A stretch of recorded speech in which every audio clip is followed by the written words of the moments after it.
guys, and welcome back to my channel. So I'm finally going to be getting around to one of the most requested videos that we have today to explain glute science, to explain the anatomy of the glutes, and to explain scientifically what exercise hits what and how to scientifically grow your glutes the fastest and the best ways with no BS, because there is a lot of BS out on the internet nowadays. And trust me when I say I once fell for it, because I went from this to this.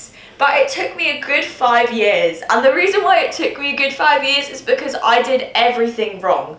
I listened to all the wrong people telling me all the wrong things, so I decided to look into research studies myself and start to learn the science about the body, and this is how I've got to where I am today. Also, excuse the nails, it's been a hell of a week. Intro to the glutes. So the glutes have the potential to be the strongest and the most powerful muscle in the body if you enhance them right. There are 3 sections to the glutes: glute maximus, the glutes medius, and the glutes minimus. And they all need very different attention and extremely different workouts. Most fitness girls want to grow their glutes the most. If you want to grow a muscle group the most, then you need to train it significantly more. I don't mean training it 5 days a week, because that's just not sustainable and that's actually going to do you more damage than anything. The maximum amount of sessions that you should be focusing on your glutes and your legs is 3 times a week. However, I train my glutes twice a week and I'm still seeing fantastic progress. This is just down to my split and the fact that I can't actually get to the gym 3 times a week. And for me, working 3 times a week would actually be way too much for my glutes and I wouldn't be able to recover properly.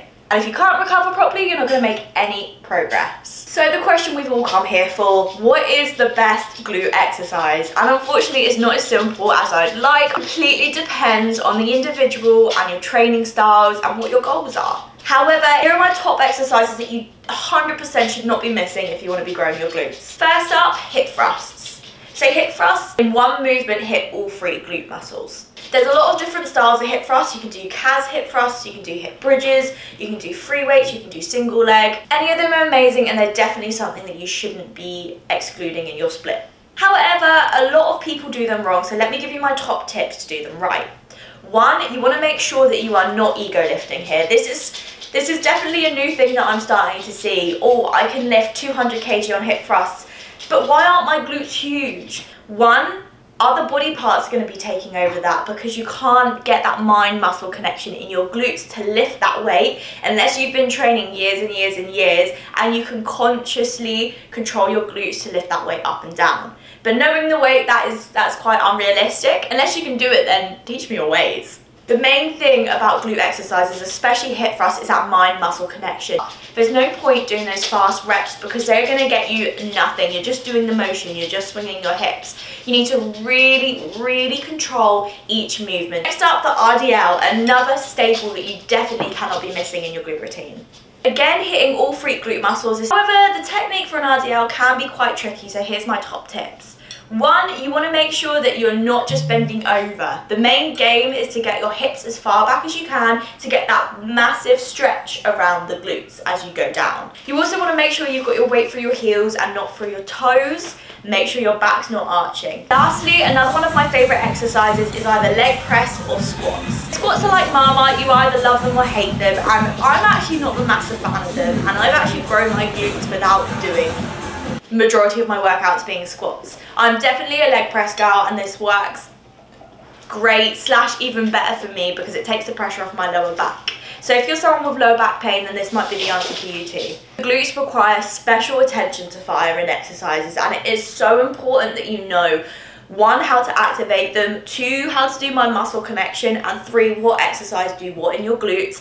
Otherwise, you're pretty much going into it blind, which is okay, but you're not going to get the results as fast as you want them. Okay, but one thing I wanted to say, it is very important that you feel the exercise in your glutes. It's great you're looking through Instagram, seeing your favourite influencer doing an exercise and thinking, yes, I'm going to do that. But what she might do might not work for you. So you need to go on almost like a self-journey to find exactly what exercises you feel most in your glutes. How many exercises should I be doing per session? And how long should a session last? How long a session should last is irrelevant. It doesn't matter. Sometimes I've been in and out of the gym in 45 minutes. Sometimes I've been there for 2 hours, and both have been the best sessions.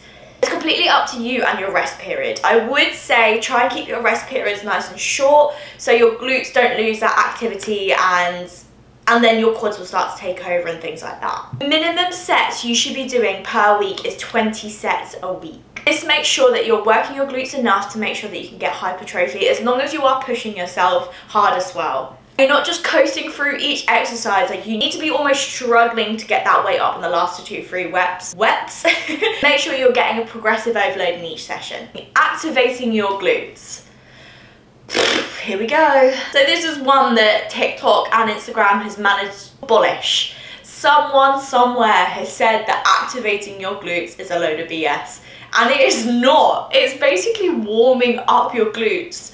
And it's ridiculous that anyone would ever say that. Basically, activation of the glutes is just warming them up, making them ready to go. When you hit that exercise, your glutes are already pre-activated and you can go. So it's almost like the law of pre-exhaustion exercises, but we're minimizing it and not adding too much weight, and we're doing almost pre-exhaustion exercises before we do the exercise. This just ensures that you're going to feel it in that exact muscle group, and your other muscle groups are less likely to take over. Yes, please activate your glutes. It's just so important, and it will change your workouts, and it would definitely change your glute growth, I promise you. I felt like it was very important to do a whole section to mind muscle activation. I know I touched on it briefly, but I think it's very important that I include this and zoom in on it, because I know there's a lot of questions of what the hell is it, and I think I have it, do I have it, am I doing it right? So I thought I'd kind of erase all of that. So when you first start to try and get mind muscle connection, it is going to be a mentally challenging process, and it might take weeks, months or years depending on. It's definitely going to make your workouts a lot more mentally draining. So worth it in the long run, I promise. And this might be the answer to why your glutes aren't growing but you're doing everything correct. Diet. I know this is something that you hear 24/7, but if you don't have the right diet and nutrition, then your glutes simply are not going to grow. And it'd be such a shame to be putting all this hard work and your knowledge in and not finishing the steps. First and the most important thing is you need to be making sure that you are eating enough protein. And I'm talking 130 grams plus. You need to work out your specific protein needs, but it's so important that you do hit that every single day, even on rest days. Nothing is gonna happen. Next up, carbs. Carbs are definitely not the enemy when you're thinking about growing any muscle group, especially the big ones like the glutes. Carbs basically replenish that energy and give you that energy source to go again and again and again, and also help with recovery. Very important that you get your micronutrients in just as much as your macros. These just help your joints, they help blood flow, they help everything to do with keeping the body tip-top shape. Supplements. This is definitely a minefield, so I'm going to plain black and white. When you buy supplements, you want to go by scientifically backed supplements, ones that have got the most research in. For example, BCAAs are fantastic, they're great. However, if you're a beginner or if you're just trying to grow your glutes, there's really not much use to it. But if you're a professional athlete, then yes, you need to be getting it in. So if you are on a budget, you don't need to be going crazy and getting every single supplement under the sun. But here are the supplements that I definitely do recommend that you get. 1, protein powder. There are great vegan, vegetarian and normal options out there. If you can get all your protein in by natural sources, that is fantastic, congratulations, and teach me your ways. However, you might need a dietary aid with that, and that's absolutely fine, and it is definitely not cheating. For example, the best protein powders that I've come across are Ghost. So this one here is my favourite, it's apple cider donut. By the way, it's actually got like little crumble bits in, and it tastes like you're eating apple pie when you drink it. Like this is what I have for a treat, like my sweet treat. I'm like, I actually cannot wait to have this. This is, I don't know what Ghost have done, but they've just kind of blown out every other brand with their protein flavour. 140 calories with 25 grams of protein. The next supplement I wanted to talk about was creatine. So this is actually the most scientifically researched product on the market.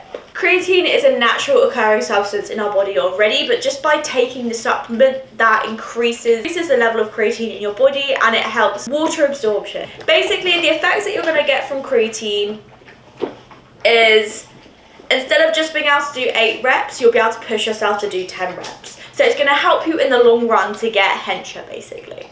Again, Ghost definitely do the best flavours of this. Pre-workout is definitely not essential, however it can help to focus and to get you to get to that extra next rep.